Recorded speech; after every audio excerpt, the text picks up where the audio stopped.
The pilgrimage goes back to the origins of biblical man, from the experience of Abraham.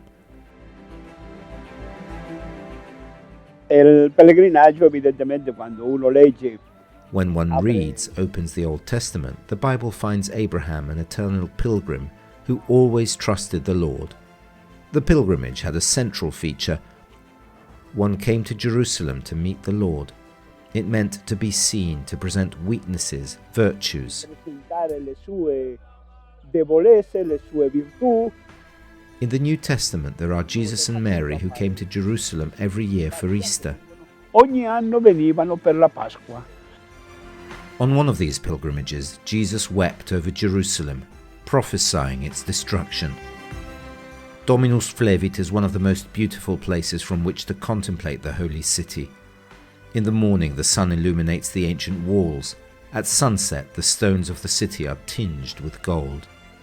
The sanctuary is located in the middle of the Mount of Olives. It is one of the favorite places for pilgrims because from here you can admire the whole city.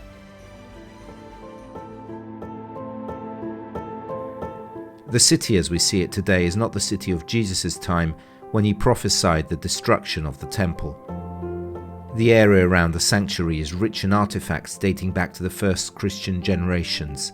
From the beginning, pilgrims came to this place in the middle of the countryside, on the slopes of the Mount of Olives, and said, "From here Jesus looked at the city and wept over it," as Luke's Gospel says.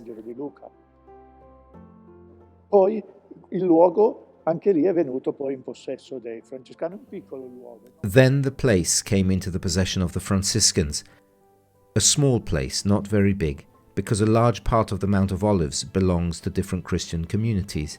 The Franciscans didn't have the permission from what was then the Turkish Muslim Authority to immediately build a new church.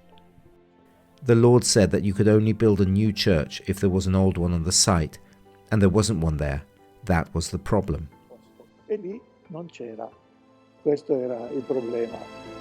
Però ad un certo punto ecco che francescani. At some point, the Franciscans acquired a piece of land from the nearby Benedictine sisters, and this gave way to archaeological excavations that brought to light an ancient Christian and Jewish cemetery and the remains of a Christian monastery with a small chapel. E portarono anche alla luce i resti di un monastero cristiano che aveva una piccola cappellina.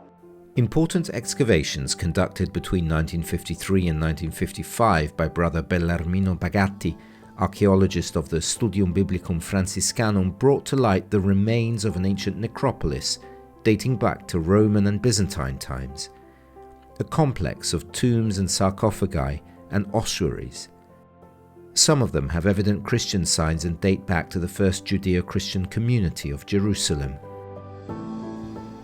Engraved or traced with charcoal, on the walls of the ossuaries appear the crosses, floral motifs, the letter tau, Constantinian monograms, and 43 inscriptions in Hebrew, Aramaic, and Greek, as well as recurring names from the New Testament such as Mary, Martha, Philo the Cyrenian, Matthew, Joseph, and Jesus.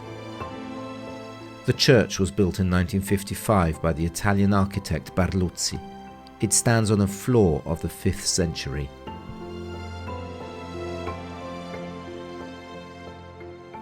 The dome of the Dominus Flevit creates 2 of the 4 ogival lunettes in bas-relief. Of particular intensity is the depiction of the weeping Christ right in the church, which, in its shape recalling a tear, is one of the most original works of Barluzzi, who is also known as the Architect of God. In the original drawing you can see the stained glass window, through which today you have a view of Jerusalem. Under the altar, a mosaic bears the words of Jesus, "Jerusalem, Jerusalem, you kill the prophets and stone those who have been sent to you. How many times have I wanted to gather your children like a hen her chicks under her wings, and you did not want to."